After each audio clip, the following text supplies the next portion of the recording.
October 14th. And looking at our agenda, there are no reportable items, no action items to report. So I'd like to start off today with the Pledge of Allegiance. Please help. We'll salute our nation's flag. Ready, salute. I pledge allegiance to the flag of the United States of America and to the republic for which it stands, one nation, under God, indivisible, with liberty and justice for all. Okay.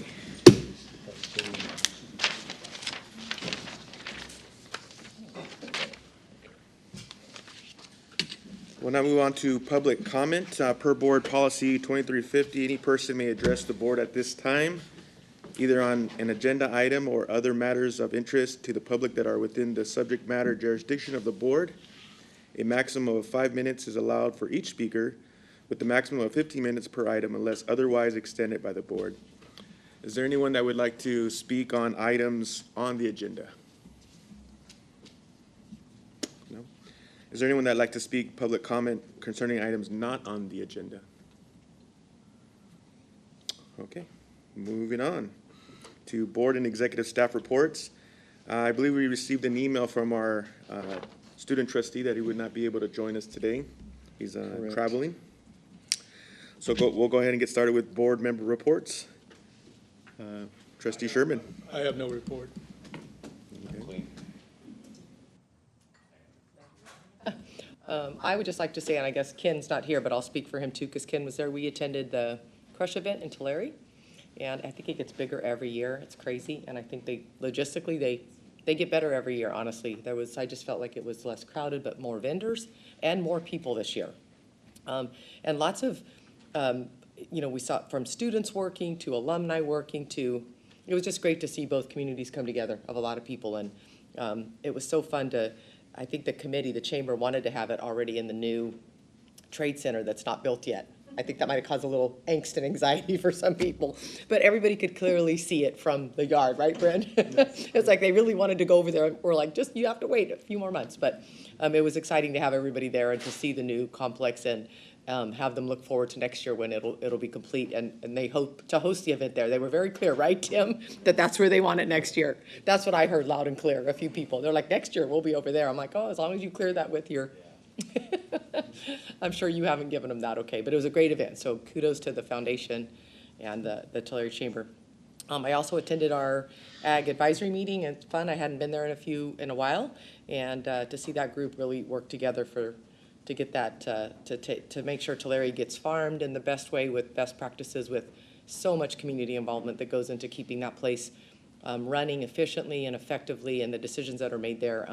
It felt good to leave there again. I know it's in good hands, but it's just nice to go there and enjoy that conversation. So I really had a good time there that morning at 7 a.m. Yeah, that's it. And I just wanted to share that I am enjoying a coffee that was made here on campus by students, and I'm starting to regret that I asked for a triple shot because I'm going to probably be speaking a little too fast today. Raymond's over here shaking. It's delicious though, but thank you. No other report for me. Thank you. Okay, moving on to foundation report, Mr. Foster. Well, I just have a brief report. I just wanted to thank everyone for participating in some of the events we had.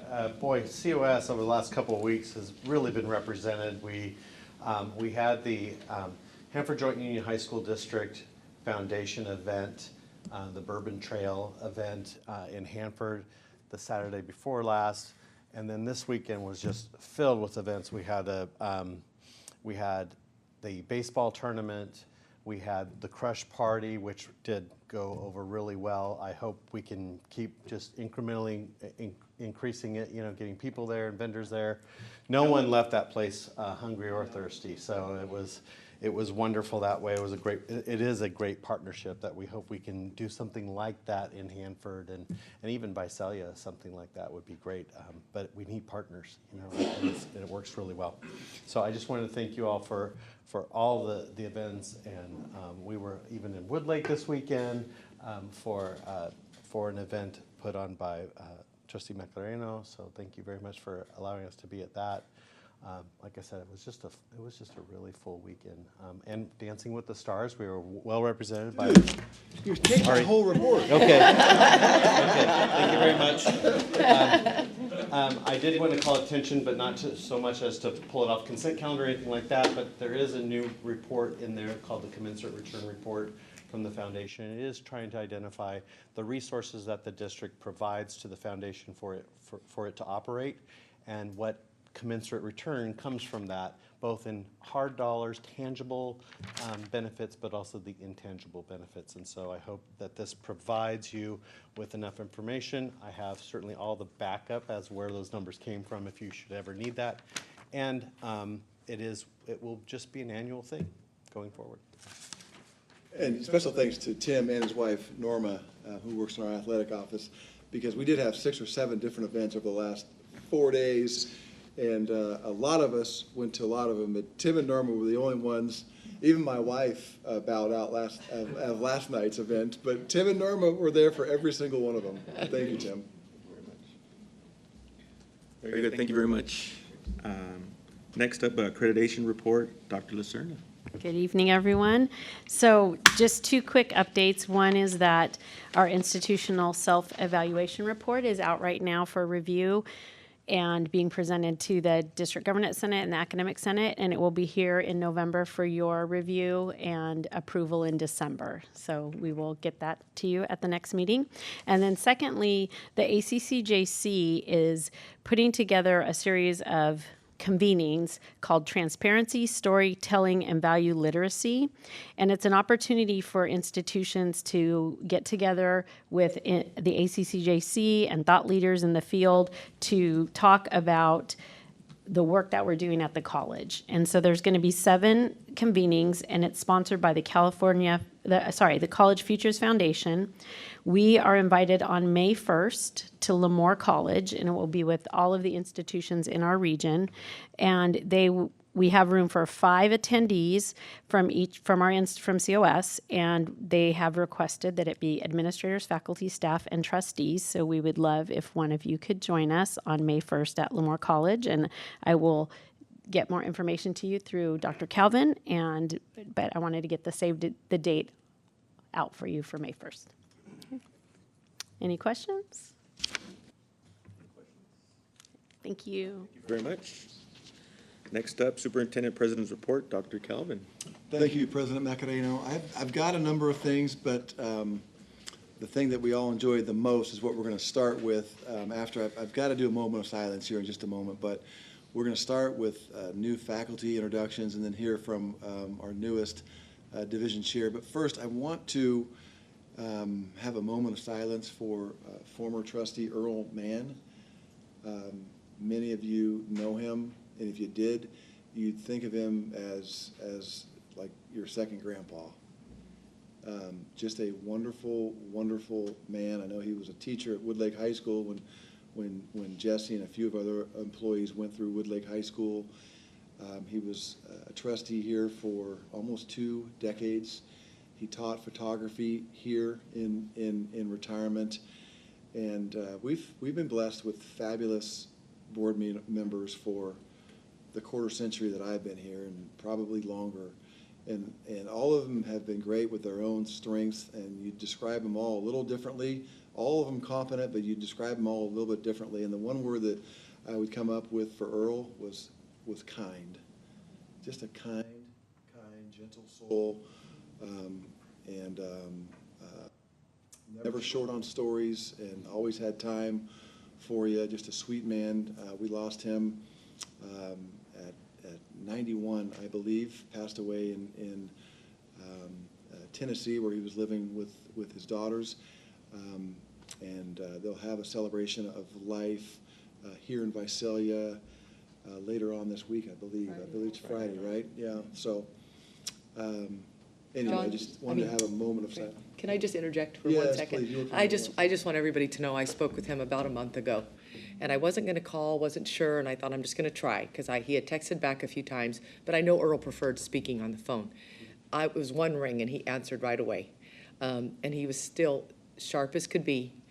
Shared stories from 20 years ago. Earl was on the board when I got on the board, shared stories about when I was appointed, remembers that day and had some definite, he could repeat some of the things I said. I'm like, wow, I don't even remember that, Earl, but thank you for reminding me. And I just want all of you to know that he just said, give everyone at the college my best. It was those serving on that board and being involved at the college were some of the best years of my life. And I know he meant that from his heart. I just want to share that with all of you because it was so sincere. But it was a 40-minute conversation, Brett, you're right. He loved telling stories, but it also was so refreshing just to hear someone with such faith. He had such faith in the Lord, and he was just so at peace with where he was in his life that when I hung up the phone, he actually comforted me. And that's Earl. He left this, I'm sure he was doing that to everybody that called or visited him, but that shows a lot about who Earl was. So yes, thank you. So please join me in a moment of prayer for Earl.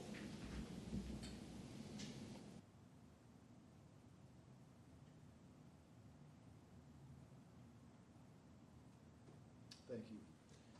Okay, so one of Earl's favorite things, well, his most favorite thing was giving the business to the dean of facilities anytime they bring a change order through. The Lord remembered, he just loves waiting for that poor dean of facilities to come up and ask for a change order, because that was the one time that you'd kind of get Earl going a little bit, but otherwise, very sweet man. But his second favorite thing was meeting new faculty members, and to help us with that is Dr. Lacerna. Introduce us to these great people. All right, I get the first group, and then Vice President Morrison also has an introduction tonight. But I'm going to ask the first four faculty, who are the academic faculty, to come join me up here while I make the introductions. So we have the faculty being, and this is my favorite thing too. I love, and we do all of these interviews last year. Brent and I spent a lot of time, Dr. Calvin and I spent a lot of time in all the interviews and the meetings and those kinds of things, and then to see them here and flourishing and thriving is so fun. So I'm really excited to introduce our four faculty tonight. 3 are growth positions and 1 replacement position for our women's basketball coach, and I'll just let you guys guess which one that is.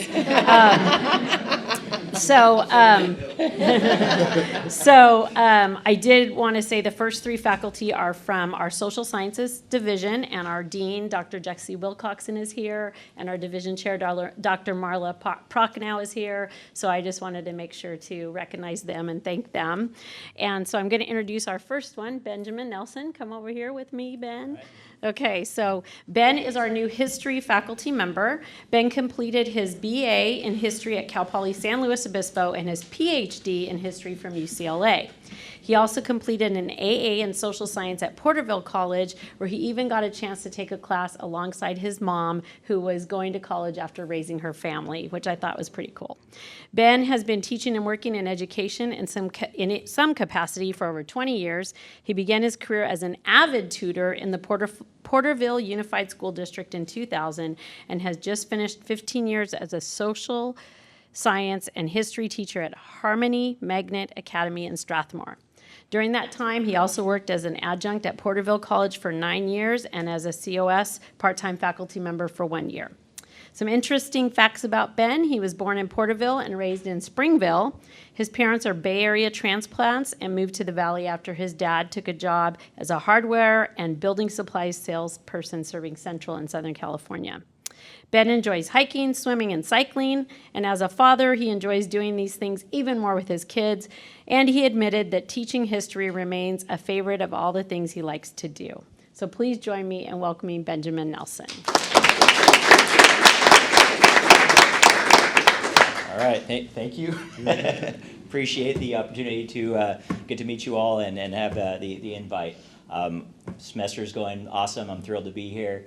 My classes are great, and I love doing what I'm doing, and so I appreciate you extending me the opportunity to work here with all the students here. I love it. Thanks. Question for Ben? Any questions? Sorry. Not so fast. Yeah, I tried. Be nice to me tonight. All right, thank you. I appreciate that. Okay, so C is our next faculty member. Come on up. So C. Casada did it right? Is our new sociology faculty member. C completed a BA in sociology from California State University, Fresno, and is working right now on completing their PhD in sociology from University of California, Merced. So they are ABD, which mean all but dissertation. C also attended West Hills Community College and College of the Sequoias. So prior to joining us this year at COS, C was a lecturer at West Hills Community College Lemoore and CSU Fresno and was a staff researcher at UC Merced. C was born in Hanford and raised in Huron, another Central Valley local like Ben. C was a first-generation college student. So first in their family to go to college. C likes eating good food with family and friends and hiking and photography. C enjoys watching sports because they are fascinated by how gender, performance, and technology shape our society. C's dream has always been to return to a community college as an educator with a strong commitment to working alongside students through inclusive and equitable learning. Please join me in welcoming C. Casada.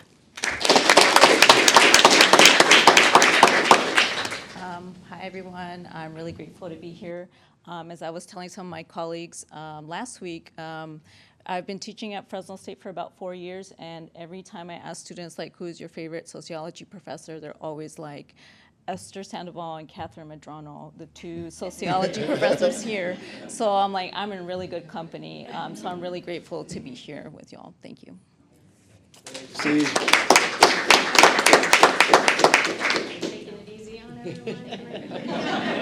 they're in a good mood tonight. You didn't ask the first guy. You go ahead and Okay, ask. Trinity. You guys So are lucky Ken's not here. yeah, we'll be asking all the questions.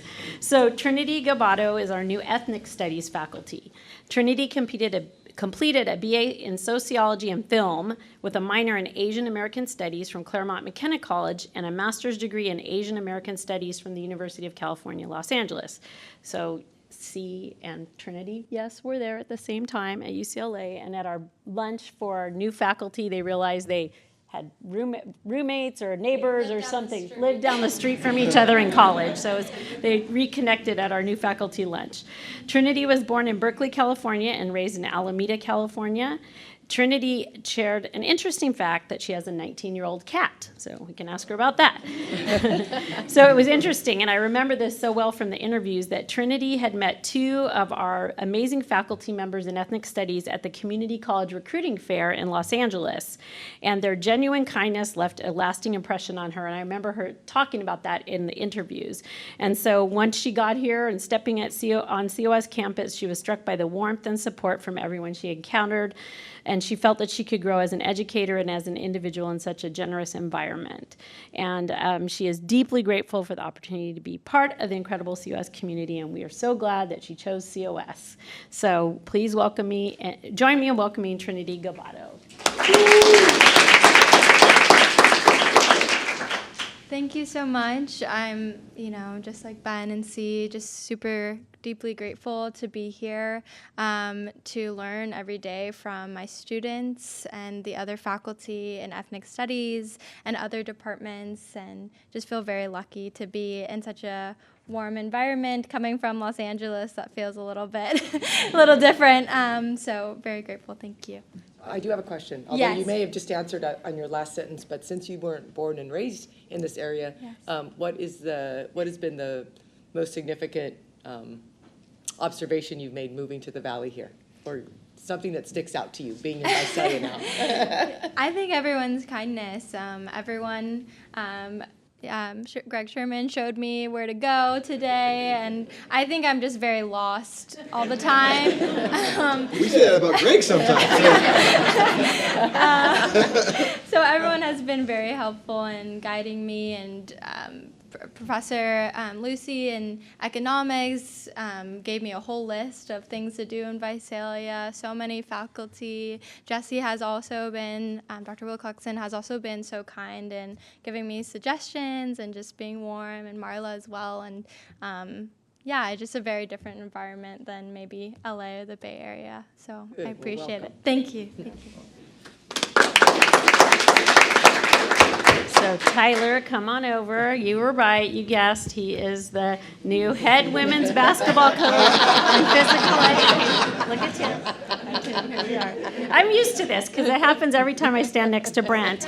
But Brent's got he some competition. is I like it. actually taller Look, than he's Brent. taller. The only person on campus that's Which taller is than not, Brent. like I've told people, when they told me they had a tall candidate, I said, well, they better come barefooted because I'm not trying to hire somebody taller than me. And I made an exception after 25 years with this guy. He was just too good to pass This up. was the exception. So Brent Davis couldn't be with us tonight, but he's the division chair, and so I just wanted to give a shout out to him. And he gave me a whole little bio on his history as a basketball coach. So we're going to hear a little bit about that. But Tyler Newton, he completed his BA degree in Communications and Marketing at the University of the Pacific and his master's in Athletic Administration and a master's in Exercise Science at Concordia University. Prior to joining COS this year, Tyler served as the head women's basketball coach at Butte College for 7 years. So here's the little bio. In his 7 seasons at Butte, Coach Newton compiled a remarkable 119 to 52 overall record, including a 104 to 20 mark over the last 4 years. His last 2 teams also won Academic Team of the Year in the state with respective GPAs of 3.83 and 3.80. Under his leadership, Butte claimed 4 consecutive Golden Valley Conference titles and made deep postseason runs, including a state semifinal appearance in 2024 and a runner-up finish in 2023. His efforts earned him Northern California Coach of the Year honors twice and a Golden Valley Conference Coach of the Year 4 times. Coach Newton's 2023-24 season at Butte was one for the record books as his team finished 30-2 and was ranked number 1 in California for much of the season. Butte reached the state semifinals and had a dominant run that continued their streak of conference championships. That was pretty great, and we're really excited to have him here. So Tyler was born in Utica, New York, and raised in Burbank, California. Tyler shared that he has been married 15 years with 4 sons, wife Teresa, sons Parker, who is 10, twins, Connor and Camden, who are 9, and the youngest, Nash, who is 6. And they've been around, and it's been great to meet them as they've been visiting and all that good stuff. So everyone, please join me in welcoming Coach Tyler Newton.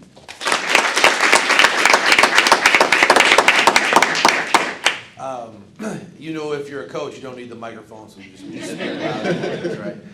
No, I'm very blessed and thankful to be here. It was my goal my whole career to find an opportunity to be a full-time coach and teacher at the junior college level.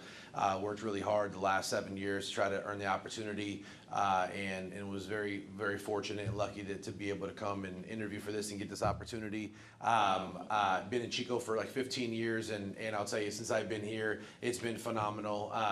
Everybody's been so welcoming, accommodating, kind, just like echoing everything that everybody else said. Very blessed to be here and excited for this season, and hopefully to keep the ball rolling and keep doing a good job. So the teaching piece has been a little new to me, but it's been really fun, and getting in the classroom with the students kind of reminded me of when I went to junior college and was one of them, and so that's been awesome as well. So thank you very much. Appreciate it.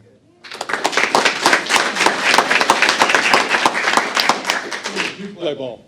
I played at the University of the Pacific, and then I played professionally for about 7 years in 5 different countries around the world. Yeah. Yeah. All right, thank you. All right, thank you.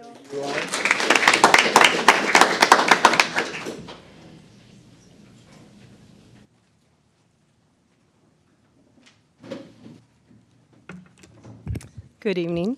I just have to say, so my son was an athlete here and recently transferred to Fresno State, and when he saw you, he said, "Hey, does President Calvin know there's someone taller that they seem to be interested in?" And I said, "Boy, you didn't learn how things work around here," but yeah, he did. So he was really impressed by you and your stature. So I probably got 50 text messages since the middle of the night. Hey, do you guys hire somebody taller than you? Yeah. Rex was very concerned about how you felt. Yeah.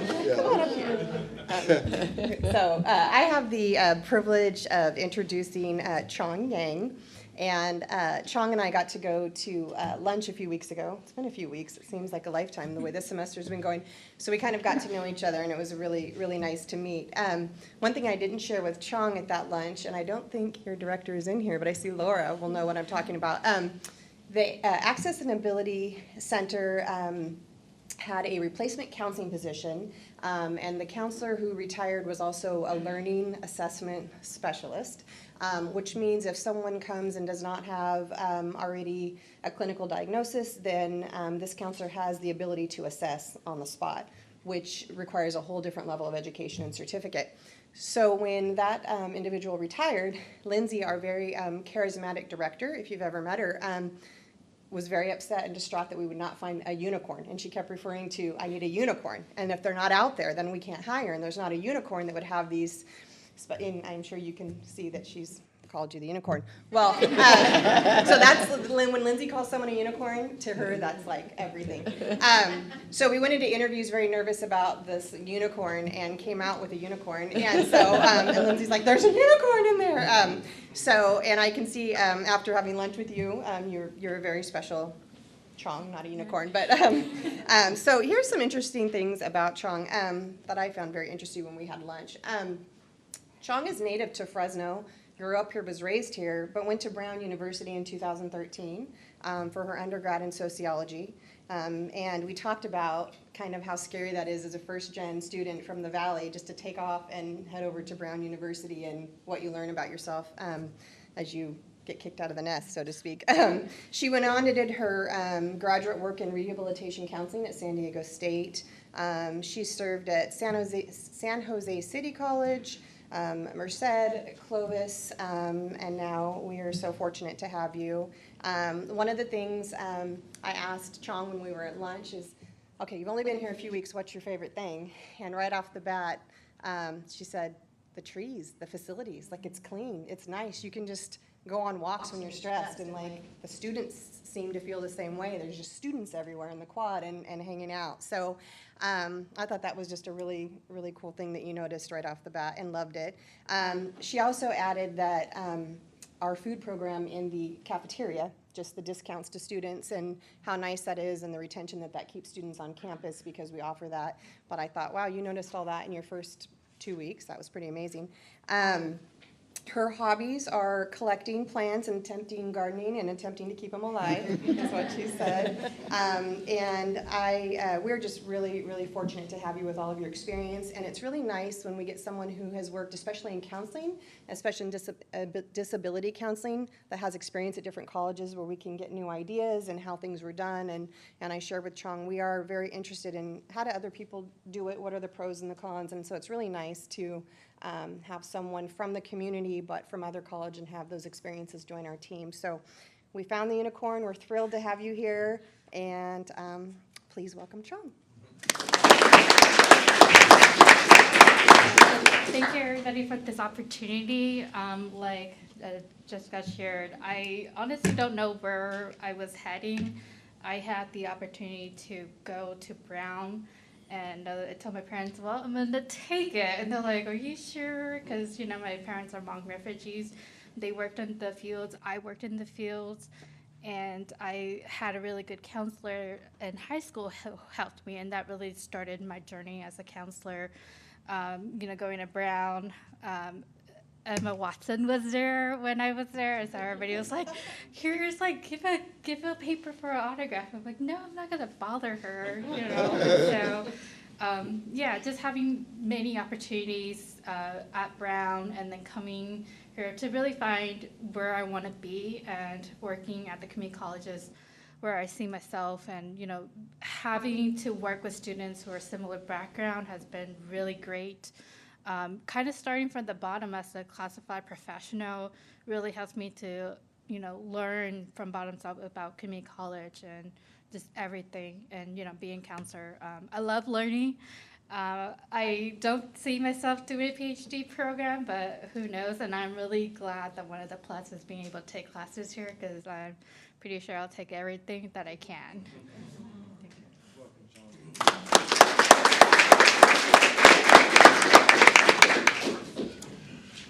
Okay. You're going to introduce Gabe? Yeah.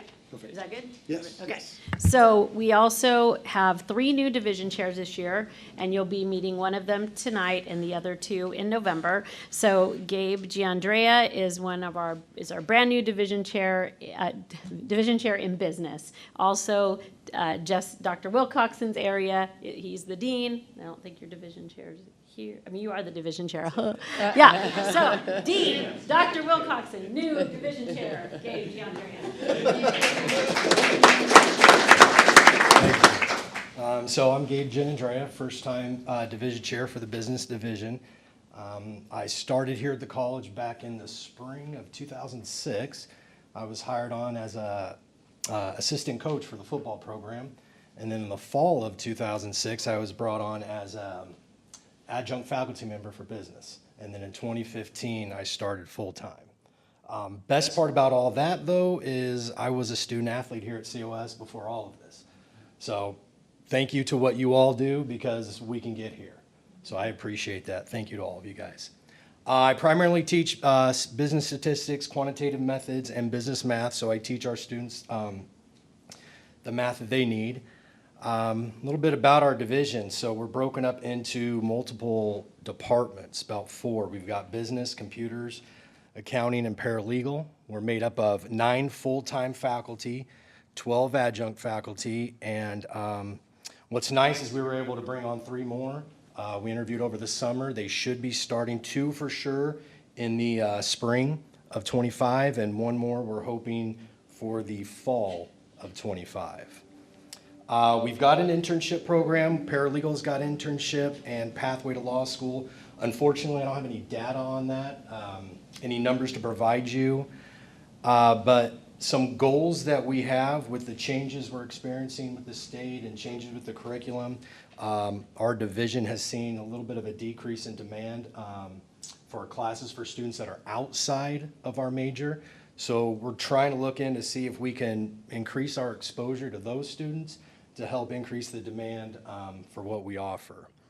I'm going to do my best. I'm learning right now, but I'm going to try to see if I can optimize our scheduling, be a little more efficient.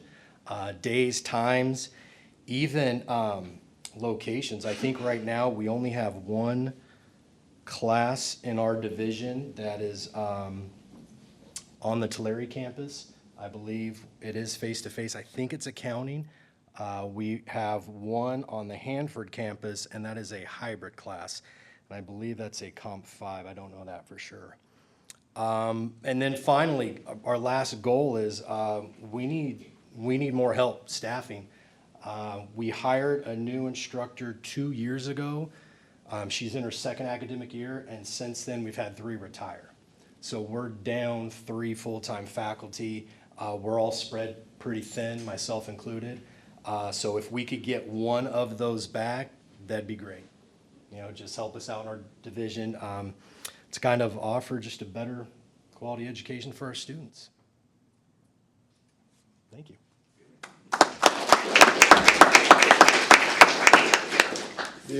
Your colleagues told you to come in and advocate for that. Well, you got other division chairs out here saying, wait a minute, when do I get my time to? We are business. We are business, all We right. are business, so. What sport do you play here? I played football here. I got to play for Roger Kelly. That was great. Okay. Yeah, I was here in 98 and 99. Might I ask you a personal question unrelated? You can. Did your family own a convenience store in Farmersville? We did. Yep. So I remember, I actually was talking about this today. I grew up about a block from that convenience store. Okay.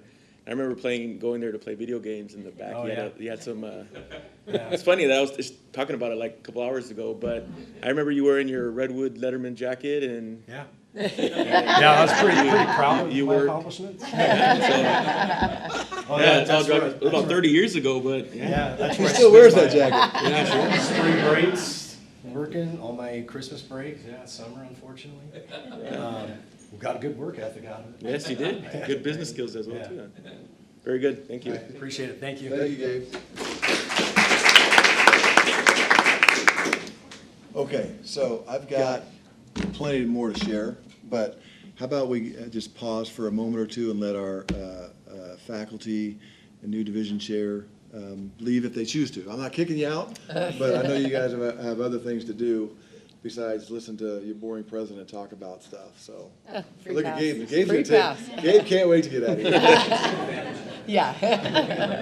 Thank you Great, for, Ben. thank you for Tyler, being here. thank you. Thank you. C, Trinity, thank you. Thank you, Chong, thank you for coming.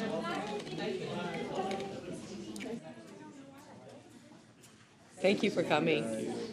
Very much. I saw her, I was out in the hall, I saw her roaming around. Where's the boardroom? That's great. Okay, I will try to be quick. Mackay couldn't join us tonight. You may remember from last meeting, they're on an HBCU world tour across Alabama and Georgia. In fact, they may have gotten back yesterday or today, but they visited Spelman College, Morehouse College, Clark Atlanta College, Georgia State University, and Alabama A&M. So we'll have plenty of questions for Mackay in November. It has been a busy couple of weeks. Many of us went to Reefer Madness last week, Thursday night. Really cute production. I wasn't sure what to expect, but it was really entertaining. And as always, our folks there in the theater did a wonderful job. Crush Party was Friday night. Lori talked about it already. That event gets better and better, larger and larger every year. Hats off to Tim and the folks in the foundation partnering with the Tulare Chamber, because they did a remarkable job. As Lori said, students, alumni, faculty, staff, administrators, volunteering out there, just so much fun, and we really shined. Saturday night, a lot of us went to the Dancing of the Stars event at the Country Club to support our very own Lauren Fishback. She was one of the like community celebrities, and then they paired her with a professional dancer, and there were 10 different duos like that, and Lauren finished third in the overall fundraising, because you were supposed to raise money. Total, they raised $107,000, and I think Lauren herself raised close to $10,000, so that was fabulous. And in terms of the judge's choice, her and her partner took second, which was amazing. Their number, they did the salsa, and it was just incredible. We were so proud of her. So that was fun. And then last night we were out in Woodlake for the Viva Mexico event sponsored by Raymond and his wife, Michaela. It was just a wonderful, wonderful dinner and cultural experience. Folklorico, is that how I pronounce it? Singing and dancing. There was a 7-year-old from Bakersfield, and folks, I'm telling you, like, she could be on The Voice right now. Get her on there. She started when she was 6. Her mom was brought up on stage, and they asked her, when did this start, or how did this start? And she said, I have no idea. She's just my kid, and we were on vacation, and there was some of this mariachi band, some of this singing going on, and she said, Mama, can I try? And she starts belting out these songs like she's been singing professionally for 20 years. And so we were blessed by that, had a great dinner and a great time, and Raymond and Michaela just really shined in the city of Woodlake last night. It was an unbelievable event. If you would have told me 20 people put it all together, I'd have believed it, but it was just basically Raymond, Michaela, and their kids, and it was fabulous. So thank you, Raymond, for Can I that. make a quick Yes, comment? please do. So, my 3 children perform on that, and I always enjoy Dr. Calvin going up there and cheering for my children. He's one of my son. He does a part where he puts a mask on. He's like a bull. And Dr. Calvin, they're like, Toro, el Toro. And he's like, Hey, I'm telling you, my Spanish came back to me. He put the bull's head on, and I said, Toro, Toro! and you can hear that from a distance. So I really enjoyed that he was participating and getting the crowd going. So thank you for being here. Attaboy. It was great. Might have a new Football. dancer.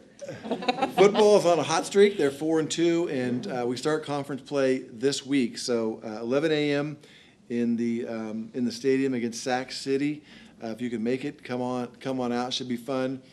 This Wednesday, day after tomorrow, in the theater, 7 p.m. Our jazz band, Sequoia Winds and Symphonic Band, will be performing. That'll be their first performance of the year, at least here on campus. And then Friday night at the First Presbyterian Church downtown, the COS Choir will be performing. And then in a couple of weeks, Sunday the 27th, an afternoon event, 2:30 at St. Mary's Church, our community choir will be performing. And I'm sure we'll get board members all that information. But really, really a busy time, but it really is a great day to be a Giant. So thank you.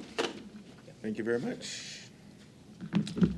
Wonderful. Moving on, we'll now be in reports. Academic Senate President's Report update. Mr. Arzola, I don't see him in the audience, though. So I'd like to invite Ms. Redden for the CASA President's Report and update. Good evening. So I'd just like to say something about Earl Mann. I was in the audience for his last meeting here at COS. And so the last thing I remember him saying, I just think it's important to keep reminding, is give those part-timers a raise. He remembers that too. Yeah, you guys remember that, right? So I also want to thank the board for their consideration of the tentative agreement that we have reached. The TA represents a step forward for our union. The terms that we have negotiated will benefit our members, and I hope it will help with morale. We believe the agreement is fair, and we urge you to vote in favor for it. I hope we can continue to collaborate to serve the best interests of everyone involved, and especially our students. Thank you. Thank you.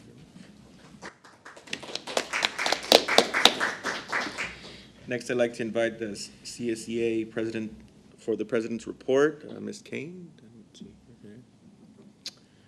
And then COSAFA President's Update, Ms. Alberti. No, I don't see her. Okay. Next up, for, information, curriculum, training, certification, Dr. Lacerda. Good evening again. So every October, we submit, do I have a PowerPoint? Yes, I do. Thank you. Is it this arrow? Okay. So every year in October, we are required to submit a certification to the Chancellor's Office that our board and all other members of the curriculum approval process have received the appropriate training. So this is your annual training on curriculum. So the local board is able to approve all non-credit and credit courses, modified credit programs, new credit CTE programs, and some non-credit programs.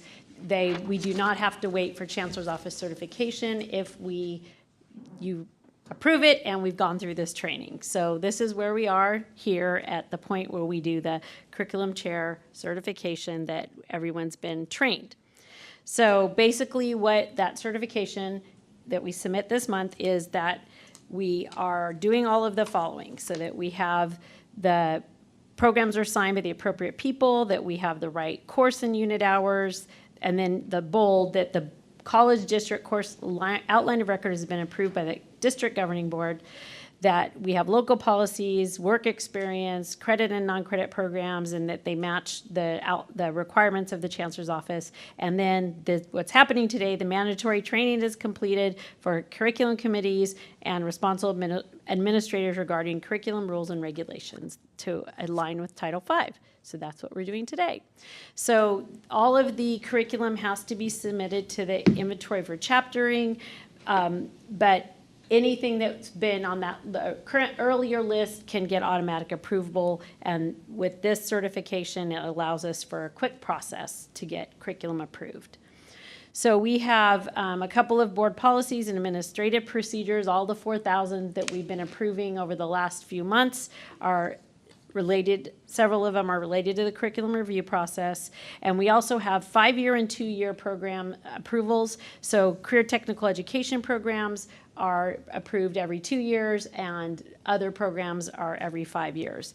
And just to remind you of how the process goes, is that they usually originate in the division or department, and then they go to the department and division curriculum for approval.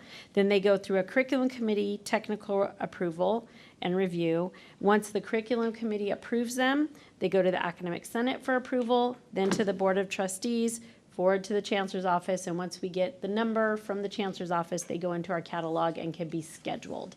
But they can't go into our catalog or be scheduled until all of that happens. So that is the basic training. So what I wanted to do next, you've been trained, is to just give you an update on some curriculum. I thought a quiz was coming. That's coming later. On current curriculum legislation, there are so many changes going on right now. It is unbelievable. And I'm just going to give you a quick, brief synopsis of each new piece of legislation. And if at some point you want a deeper study at one of these meetings or at the board retreat, we can dig in deeper. But I can't move forward without thanking our curriculum committee and our articulation officer, her, and our curriculum chair, Dr. Sarah Harris, who are just incredible, and they're taking the lead on all of this change. Our division chairs, our faculty, our deans are having to implement. When you see the list, it's pretty overwhelming what has to be done by fall of 2025, and everyone has been in there working, as well as Daniel Alvarado in my office and Vanessa Escobar, who are having to change the entire catalog and the schedule, and our tech people and I could keep going.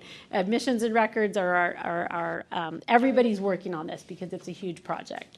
So the first couple of things, we have AB 928, which is transfer reform, and that requires a single transfer GE pattern for California State University and the University of California and community colleges.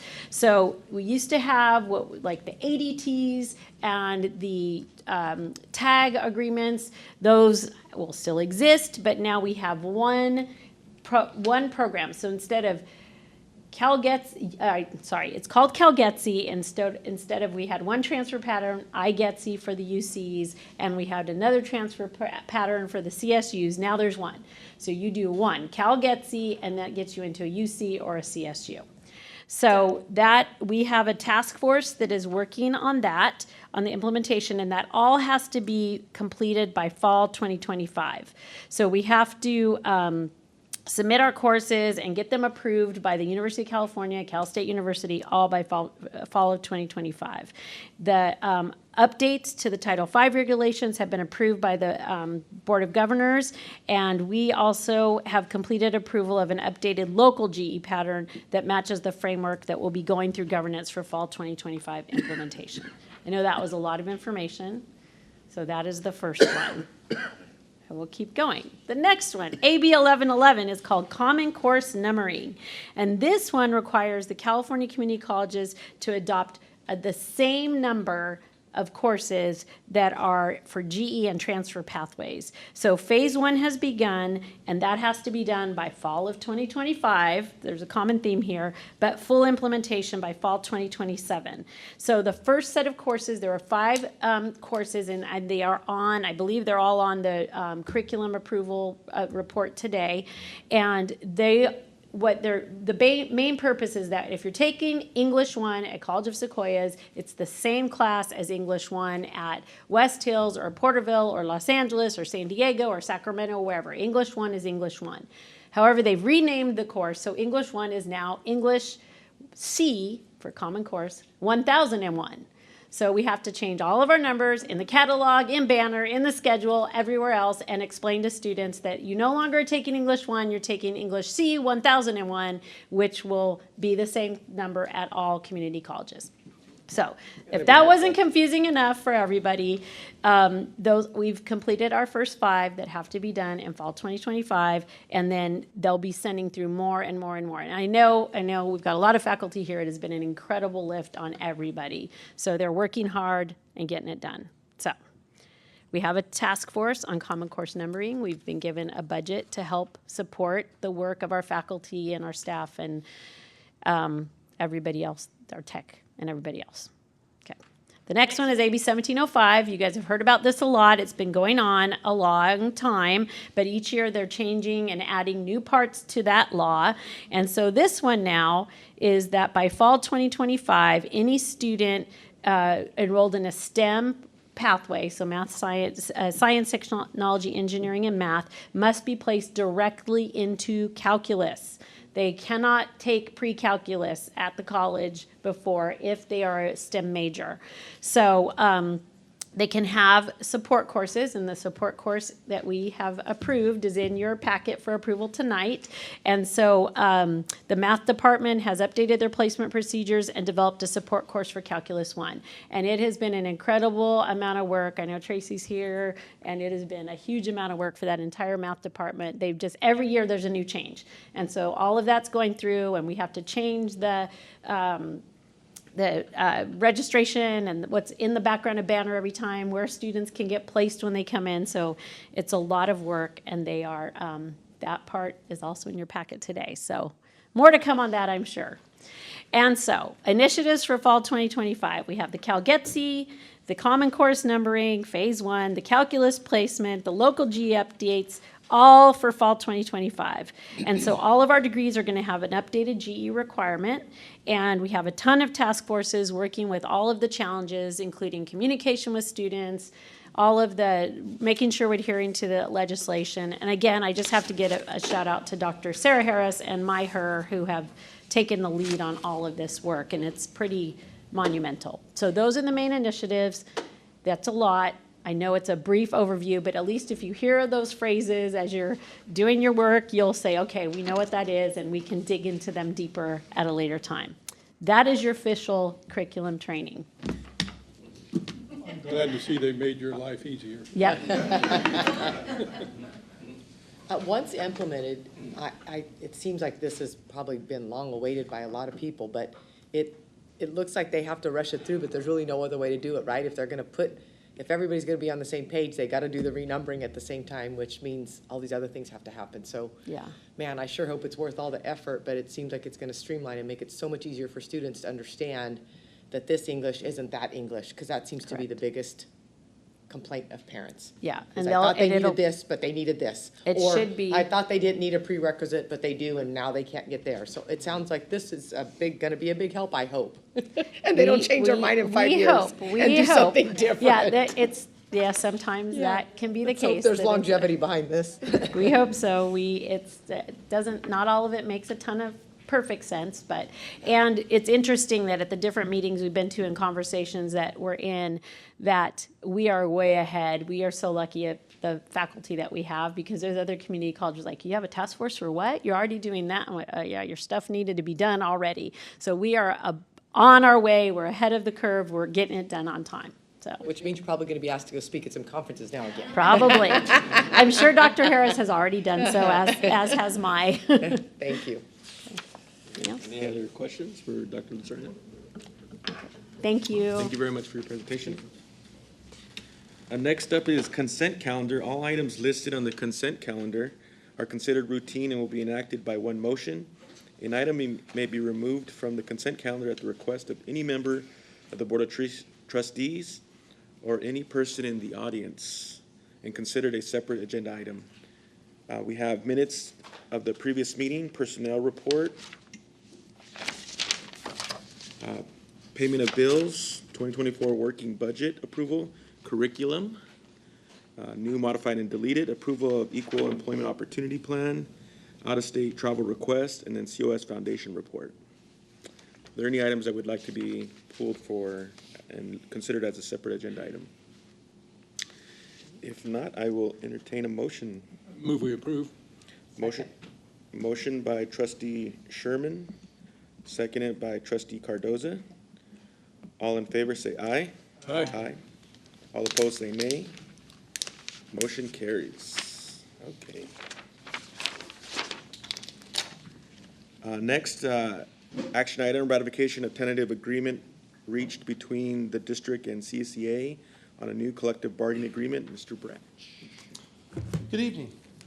I'm so happy to report that tonight that after 7 long months, we were able to reach agreements with all 3 bargaining units. And I think all sides should feel really happy with the outcome. I want to come up here and say that, there were some good times and bad times, but I don't really recall many bad times. I believe both sides were very respectful when there were disagreements. and very grateful in the final outcome. So all in all, even though it was a long process with a number of negotiation sessions, I'm walking away from it feeling good about it, as well as a rekindled respect for our colleague unions. Tracy, wonderful job with Costa. So with that being said, on to the fun stuff. And item number 10 is our tentative agreement with CSEA. We had 10 negotiation sessions, and on August 19th, we were able to reach agreement. And at this time, I would ask the board to formally ratify this tentative agreement. It's 29 pages. I could certainly answer any questions you may have on any given page, but I also don't want to go over every single agreement, despite the fact that Greg might want to. Yeah, right. So with that, I'd ask the board to formally ratify the tentative agreement reached between the district and CSEA. I move to approve our tentative agreement. Second. Motion by trustee Cardoza, seconded by trustee Lane. All in favor say aye. Aye. Aye. All opposed say nay. Motion carries. Thank you very much. On to action item 11, ratification tentative agreement reached between the district and Costa on a new collective bargaining agreement. Mr. Bratch. We also reached a 3-year agreement with the Costa bargaining unit that expires in 2027. We had 13 negotiation sessions. And again, the outcome turned out to be very favorable, I think, to both sides.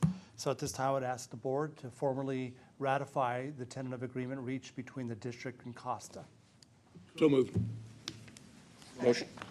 Motion by trustee Sherman, seconded by trustee Cardoza. All in favor say aye. Aye. Motion carries. Number.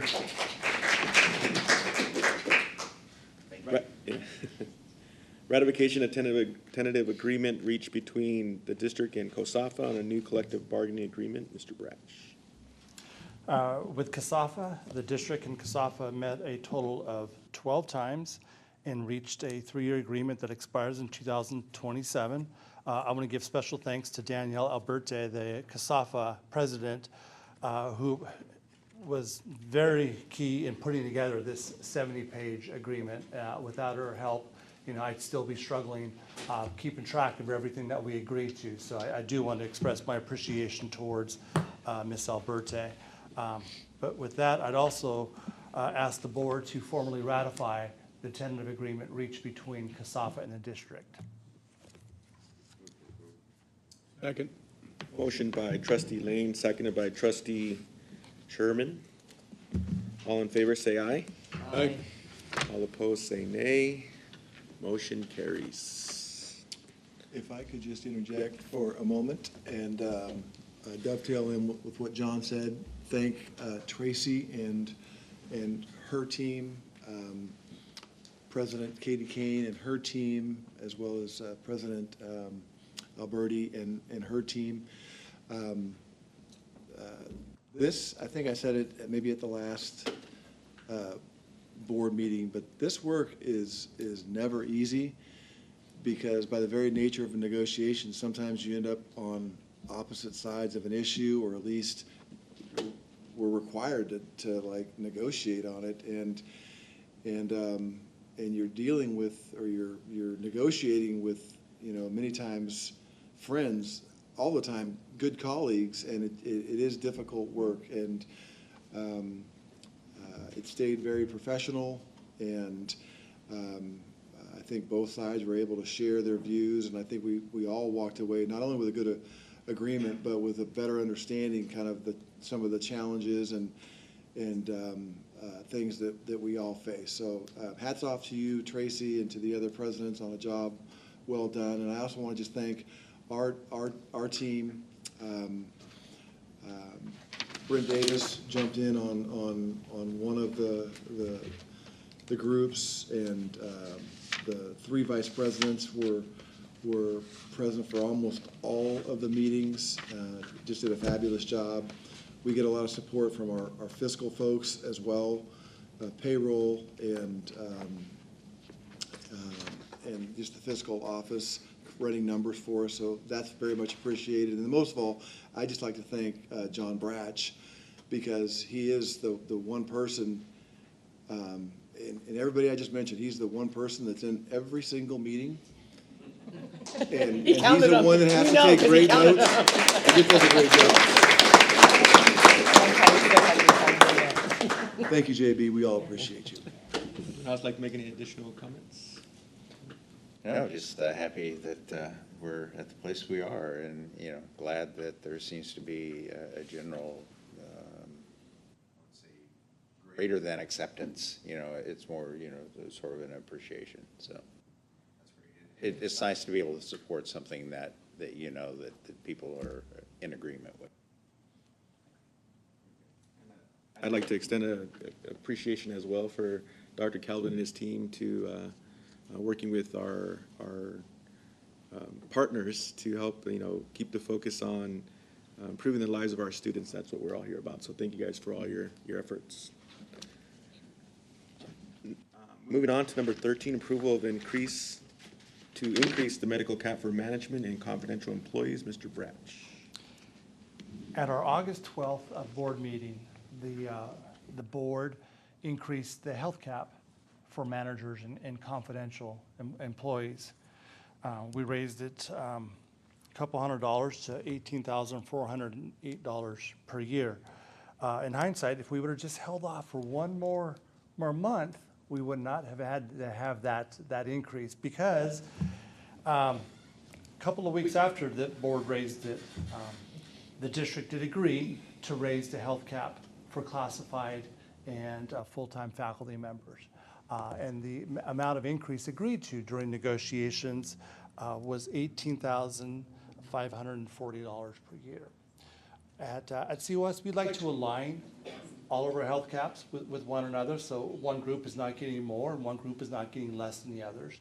So at this time, on behalf of managers and confidential employees, I'm coming to the board to formally ask that the health cap for our management and confidential employees be raised by $132 to align with the health cap of our classified and full-time faculty members.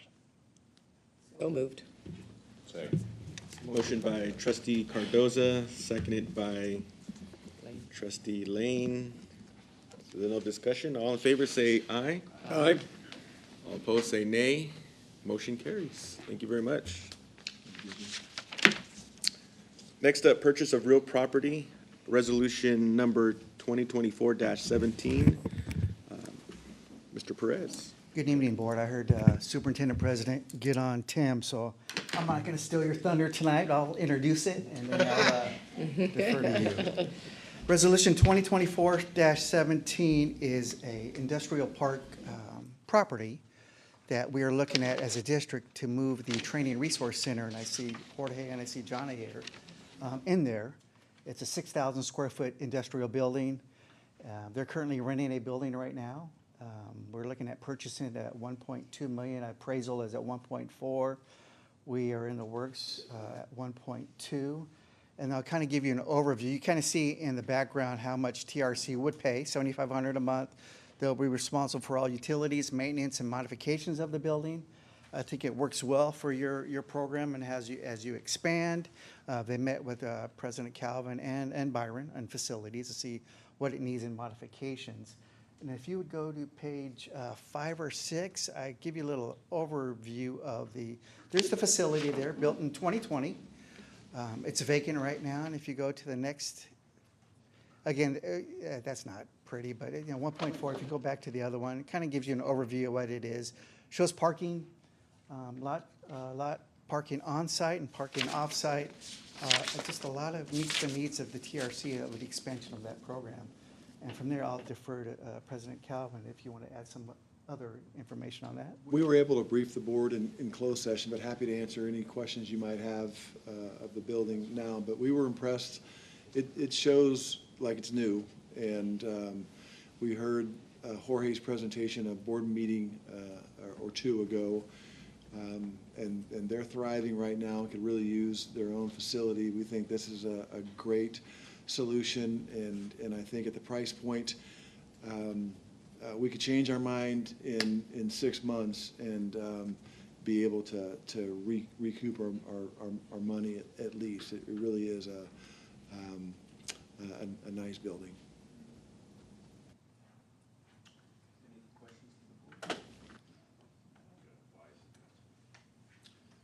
If there are no questions, I'd like to, actually, I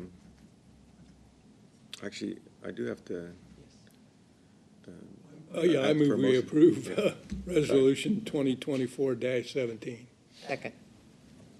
Motion by trustee Sherman, seconded by trustee Cardoza. This is a roll call vote. Megan, if you can. Trustee Sherman? Aye. Trustee Cardoza? Aye. Trustee Lane? Aye. Trustee Markler? You know, Mr. President, I just want to say that your program has come so far. I remember that first meeting you were in here, and you were borrowing money from us to keep it going. It was almost his last. Unbelievable how far you've come, so congratulations. Yes, thank you very much. Next, item 15, purchase of real property, resolution number 2024-18. Mr. Perez. Yes, 2024-18. Everybody's familiar with the bond that we passed for the University Center Student Union. We own 2/3 of the businesses along Mooney. What we're trying to do right now, we're in negotiations of purchasing the other, it's a 1/3, which is Aladdin Bell Bonds, and I think they just moved in a shoe store right there, and also Foster Freeze. We're looking at getting that to complete the University Center. Though if we don't get it, it's okay, because the one kicker that we needed to do is the middle third of that building, you know, 1/3, 1/3, 1/3, the middle one where Healthy Japan is at. We need to demolish that for a fire lane access. So we have that, but it would be nice to get the other 2 buildings. We would like to move the Giant Threads in there to be close and adjacent to the Giant Marketplace.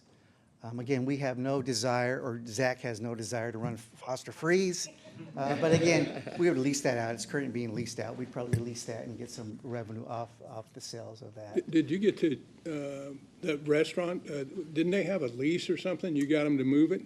No, we didn't get them to move it. Healthy Japan, no, the asking price was too high on that, so we just delayed demolition of that middle building where they're at until the spring of '26, and that worked fine. They, in terms of construction and so forth, we were able to do that. So we'll, in the spring of '26, we'll demo that last building. The price was pretty prohibitive to buy out. And it's a fire lane, not where a building's going to go, so you can delay that a little, right? Good. Yeah, where the University Center building is going, there's plenty of land there. We're actually going to start demolishing the duplexes and the apartments and all that pretty soon here. So during Christmas. Are all the students out of there, or all the people out of there? We had 2 students that were left. They were able to find other areas to move into, so it's all vacated, all boarded up, all fenced off. We would demo it with students still in, I promise. And I was wondering if the chief of the police is going to be down here to throw the first, that's what he said, he was going to be the one to do the. You guys have heard me say that. Chief Donnie and his staff have been excellent. I know you've been getting a lot of visitors over there lately, so. Yes, they've been busy. These guys are making fun of me because on the campaign trail, I kept saying that Chief Jason Salazar was going to run the wrecking ball that took down those apartments, because there's so many issues that Visalia PD responds to. So this resolution 2024-18 authorizes the district to get into negotiations, which we're already in, but to purchase the property at $3 million. So if there's no questions, I'm asking the board to approve 2024-18. Any questions from the board? I'll entertain a motion. Second. Motion by trustee Lane, seconded by trustee Cardoza. Roll call vote. Megan, if you can. Trustee Lane? Trustee Cardoza? Trustee Sherman? Trustee Markler? Aye. Motion carries. Thank you very much. Next item, number 16, energy Conservation Project and Energy Service Contract, resolution number 2024-19. Mr. Woods. Yes, I'm filling in for Mr. Woods. He's ill tonight, so I'll fill in. So 2024-19 is, again, a photovoltaic project that we're looking to do here on Visalia campus on Lot 7, be adjacent to the current solar that we have over there in the carport, just on the west side. This company is our Compass Energy Solutions, is our district's energy services company. They have done 2 projects now for us, one at Hanford and one at Tulare. Both turned out real well. And this project is about a little over $3 million. And let me kind of give you a little history or a little information what we've done to utilities the last 2 years. And everybody's seen their utility bills go up, right, recently. 2 years ago, we put an additional $500,000 into our electrical budget. This year, we put $355,000. So the last 2 years, we put $855,000 into our utility bills because the prices are going up. Couple things. The state now, any new building that you're doing, the two buildings, University Center and the Student Union, requires PV, requires the battery storage on the walls. So with this too is we're kind of beating the state at their game is we can build this and we can use that credit to offset not the University Center but the Student Union. Then there's also a 30% tax credit, a federal credit, which means check back to you. So we'll get 30% back. So just running the numbers, Hanford, we're waiting any day now. I always talk to fiscal every day. Hanford, we're supposed to get $658,000 back. That check's supposedly in the mail. Tulare, which check's in the mail, right? Tulare, we just finished $720,000. Then if we go forward with this project, $929,000. So if you add those 3 up, we are due to get back $2.3 million, offset that of the $3.1 million. So net, this will cost us $790,000. We want to get it in as quick as possible because we're all competing for federal dollars. Don't know how the election's going to be, so we know the money's there right now. So we have Tulare and we have Hanford. Get this going and we get that tax. So if we approve this, you'll be able to get that money? Once we complete the project and once once the utility energizes the system, then we can ask for that rebate. Yes. Well, I move we approve Resolution 2024-19. Second. Motion by trustee Sherman, seconded by trustee Cardoza. This is a roll call vote. Megan, please. Trustee Sherman? Aye. Trustee Cardoza? Aye. Trustee Lane? Aye. Trustee Macarena? Great, thank you. Motion carries. I didn't ask on that, but sorry, this is afterthought. Even without the rebate, worst case scenario, that the solar still over the long run. Over the life, it is savings $11 million over. Okay. For him, 25 years. Yep, okay. I knew Lori couldn't go without asking a question on Yeah, I'm gonna solar. want to see the actuals on That's that. her thing. Okay. Did you see her face light up when you came walking up talking about solar? Lori loves some solar. Item 17, academic calendar, summer 2025 update. Dr. Lacerna. Hello again. So we have the academic calendar for summer 2025 revision in front of you. This revision has been approved by the calendar work group, which is members from academic services, student services, and academic senate, as well as the 3 bargaining units. We met to revise this calendar and bring it before you.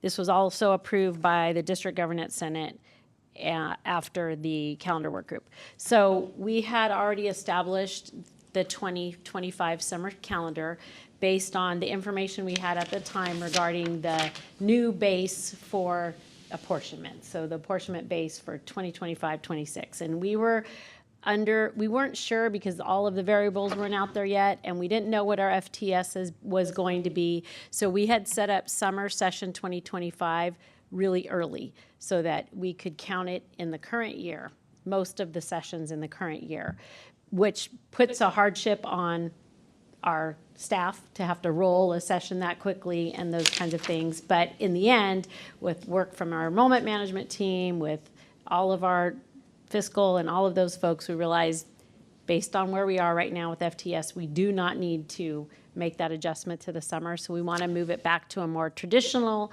format, but also in case we need, with all of the changes you heard about curriculum and lots of different things happening, we're not 100% sure what everything will look like. We have a really good idea, but things may change next year. We have the ability with this calendar to take all of that apportionment and push it into 2025-26, the way it's set up.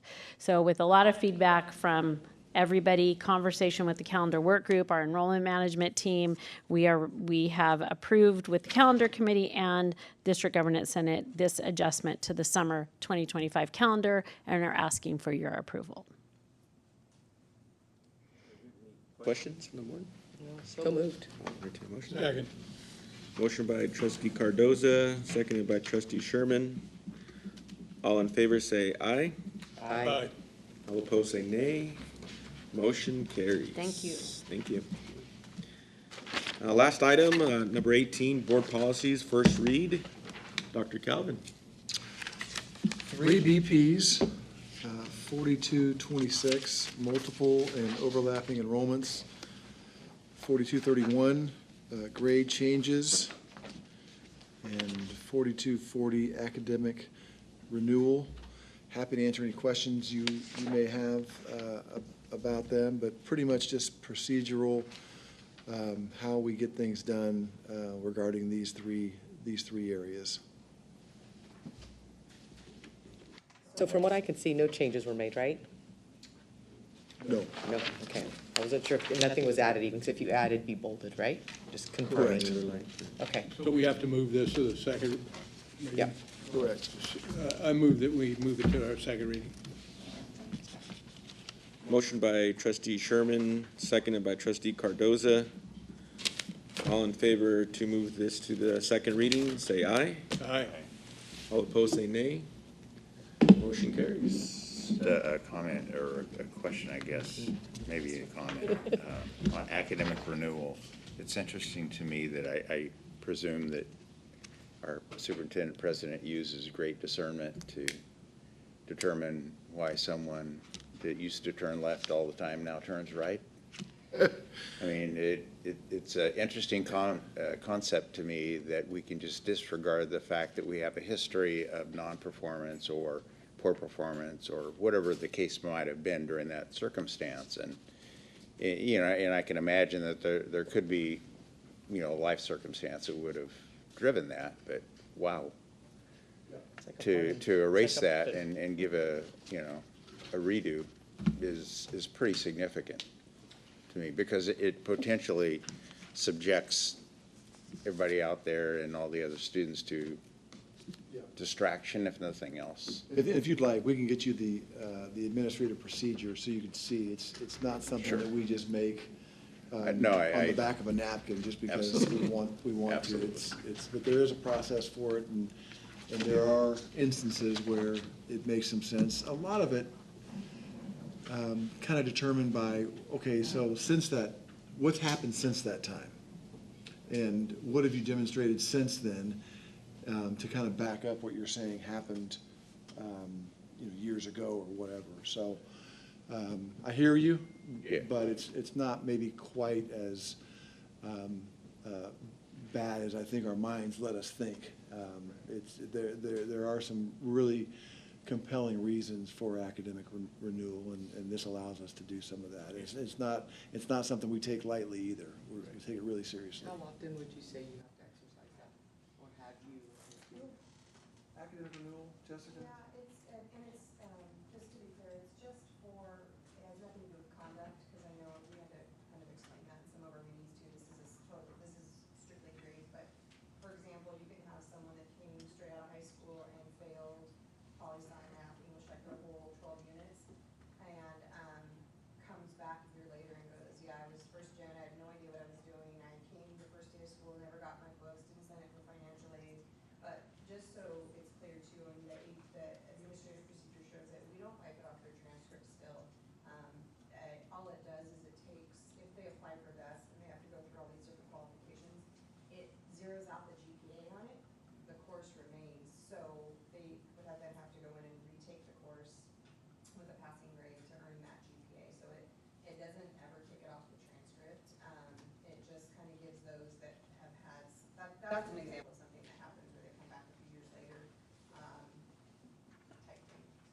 But it doesn't happen too often, or are you working on those? No, and Okay. it's not, most students don't want it, there's rules to it. You can't just go and wipe everything, you can't just pick and choose what you want to do. It's all or nothing.